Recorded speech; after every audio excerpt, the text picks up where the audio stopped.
Masih di program dialog khusus CTV Kediri. Kali ini mengambil tema tentang fenomena calon tunggal di Pilkada Kediri tahun 2020. Melihat perspektif demokrasi, Prof. Kalau tadi jenengan di belakang ngendikan ada tataran normatifnya, Iya. ada tataran empiris, artinya Iya. yang harus dilakukan itu sebenarnya seperti ini, tapi lapangannya bicara lain. Itu kira-kira sebenarnya ini yang kalau dalam tanda petik ya, yang salah itu siapa? Misalkan kalau memandang bahwa orang berpolitik itu kan harus melihat dari audiennya, khalayaknya, partisipasi masyarakat, terus sesuai dengan program kita ini suara rakyat juga. Kalau Iya itu. Ya maaf, politik itu sejak awal kan kalau kita ngikuti Laswell tuh sudah ada sisi negatifnya.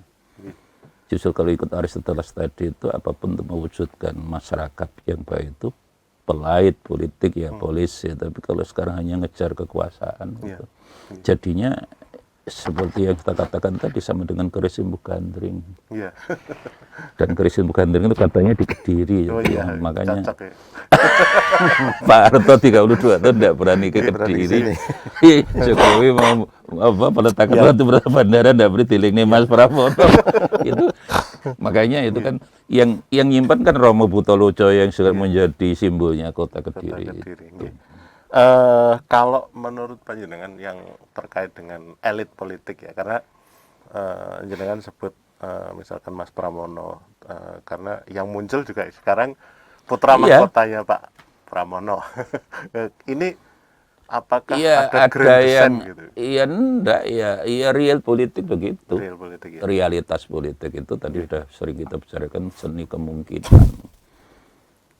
Apa yang terjadi sekarang yang duit tuh Mas. Kalau kita fair kan begitu. Jadi masyarakat di mana pilihan langsung masyarakat yang masih dalam kondisi miskin itu kan peluang-peluang seperti itu kan terjadi. Maka kalau kita buat salah ya justru saya tetap kembali pada sistemnya. Jadi kita ini kan bolak-balik selalu sistem lebih penting pada orang. Maka orang yang pernah belajar ilmu politik, Socrates sejak dulu kan tidak setuju dengan pilihan langsung one man one food kan di sini. Sampai dia berkorban harus minum racun. Socrates itu yang penting orangnya dulu lah, wise enggak. Soal sistem itu bisa langsung, tidak langsung. Jadi mirip-mirip setelah Nabi meninggal, Abu Bakar langsung ada victim formatur itu dalam konteks Islam ya. Jadi tidak baku begitu. Kita kan seolah-olah sistem lebih penting daripada orangnya. Maka sebenarnya kita tidak pernah Pak Karno dulu selalu bicara karakter building. Sekarang kita bicaranya bukan karakter building. Tidak tahu, sudah tidak ada karakter atau gimana. Jadi kuncinya memang ini menurut saya, kalau saya praktis balik nawai model dulu. Memang dulu sudah mengatakan, lu itu kan nanti anggota DPR bisa disuap, nah, tapi kan terlokalisir. Yang penting setujuan semulanya bahwa terpilih pemimpin yang lebih integritasnya, orangnya humble, sederhana, ngerti orang kecil, tasarruful ra'iyah, manutun bil maslahah lah. Nah, itu yang penting, soal cara itu bisa diatur. Nah, kita selalu bicara cara lebih penting daripada orangnya. Memang dalam ini kita nyalahnya sob. Itu proses politik setelah Pak Harto lengser ini, reformasi ini kan memang politik menjadi panglima.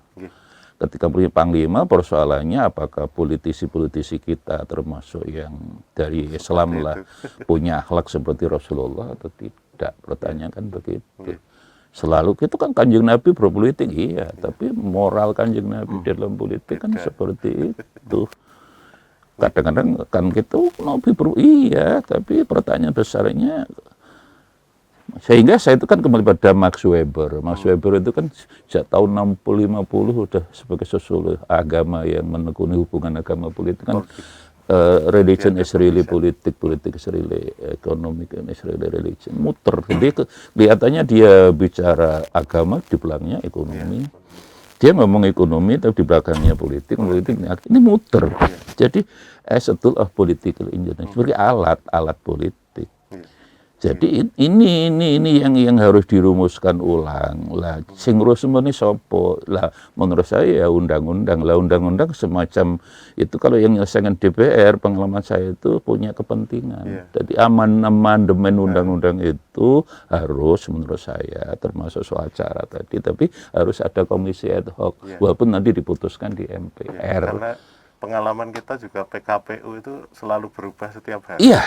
Iya. Berdasarkan kepentingan itu. Iya, Mas. Oke, beralih ke Ustadz Sulistyo Budi. Kalau misalkan ada asumsi ini, Mas, tadi Prof singgung tentang politik itu kan memang harus ada orang yang kuat, gitu ya. Kalau di Kediri posisinya seperti apa, Mas? Mungkin bisa cerita flashback kembali ke masa lalu, flashback ini seperti apa pertarungan, karena di meme medsos itu keluar dari dinasti satu ini mau masuk gimana Mas? Itu yang kembali ya sebenarnya yang kita sayangkan begitu ya. Demokrasi atau pilkada ini kan sebenarnya kesempatan sebetulnya untuk kita memilih pemimpin yang terbaik di antara warga Kediri yang kita cintai ini begitu. Dengan cara, karena ini adalah mekanisme ya yang disepakati oleh negara ini, bahwa untuk memilih pemimpin itu adalah dengan cara pemilu seperti ini. Walaupun tadi Prof Ali tadi mengatakan akan lebih baik sebetulnya kalau dikembalikan ke sistem yang awal begitu, sistem sebelumnya begitu ya, dengan dipilih oleh DPRD begitu. Tapi karena hari ini yang berlaku adalah ini, yang berjalan adalah ini, kita ikuti. Dan ini sebenarnya kesempatan sebenarnya masyarakat untuk memilih pemimpinnya dan mencegah terjadinya lahirnya dinasti baru sebetulnya kan begitu. Hanya saja kembali, iya. Tapi faktanya kan begitu ya. Fakta politiknya, fakta empirisnya adalah saat ini yang kita sedang hadapi kondisi yang memungkinkan untuk lahirnya itu gitu loh. Makanya saya ya sebagai seorang muslim saya masih optimis lah. 1,5 bulan ke depan masih ada kesempatan untuk melakukan. Saya dukung kalau Mas Sulistyo Budi mau ini. Penampilan adalah. Iya. Tapi nanti maharnya urusan lain.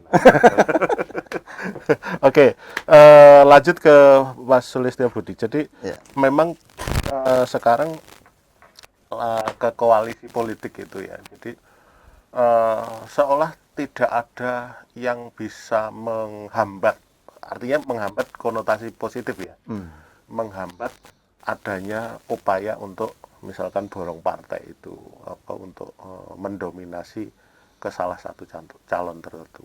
Kira-kira sepanjang sepengetahuan Ustadz,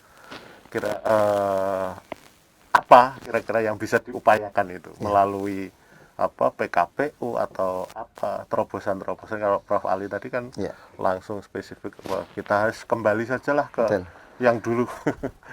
Saya sempat ya membaca statementnya KPU ya pasca ada evaluasi dari Bawaslu dari pasca Pilkada Serempat 2018, di mana ada fenomena tadi calon tunggal yang sekitar 16 atau 18 tempat begitu ya. Dan pada saat itu KPU mengatakan akan mengatur di PKPU-nya untuk kemudian bisa meminimalisir calon tunggal. Dengan cara apa?